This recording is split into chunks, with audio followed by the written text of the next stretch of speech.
Okay, Oak Rovers, this is going to be a video to help you with worksheet number 48.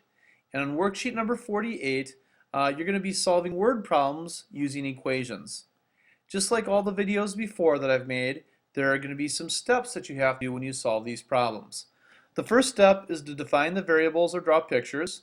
Then you're going to write an equation, and then you're going to solve the equation. So I have two problems up here, letter K and letter F. Let's read letter K and then let's solve it. The sum of two numbers is 35. 3 times the larger is the same as 4 times a smaller number. Find the larger number. Now for this problem, I think the key is really defining the variables. Now they give you a hint, let x equal the larger number, and then 35 minus x is equal to the smaller number. So let's see how they got that hint. And I've kind of shown that over here on this side of the equation.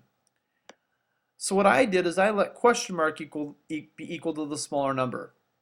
And since x is equal to the larger number, I know that x plus question mark is equal to 35. Now to solve for the question mark, to find out what that smaller number is, I subtracted x from both sides. And then I just have the question mark on the left side of the equation. And I have question mark is equal to 35 minus x. And since the question mark is equal to the smaller number, and the question mark is equal to 35 minus x, I know that 35 minus x is equal to the smaller number.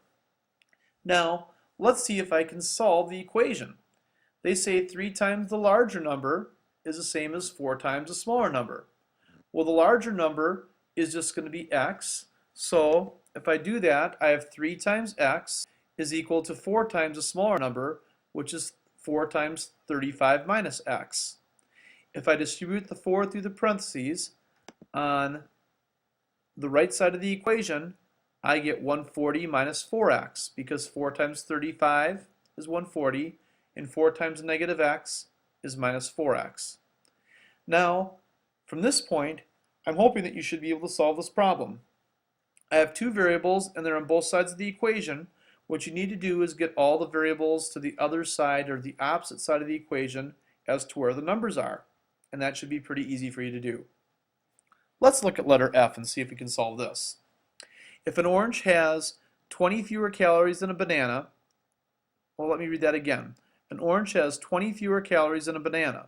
If 7 bananas have the same number of calories as 9 oranges, how many calories are in a banana? So again, the first thing, or the first step I always do, is define the variables. And I let x be the number of calories in a banana. Let me say that again, x be the number of calories in an orange. And since an orange has 20 fewer calories than a banana, I know that x plus 20 is the number of calories in a banana.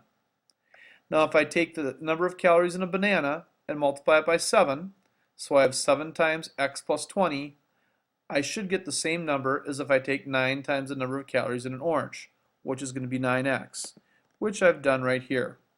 9x, which is the number of calories in 9 oranges, is going to be equal to 7 times x plus 20, which is the number of calories in 7 bananas.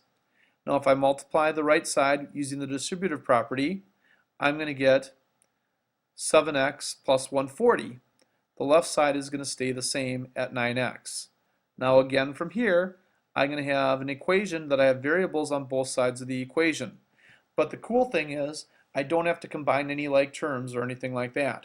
All I have to do is get all the variables on the opposite side of the equation as my numbers. And that should be something that you should be able to do right now. Hopefully this video helped. If you have any questions on worksheet number 48, make sure you come in and see me tomorrow morning. Thank you.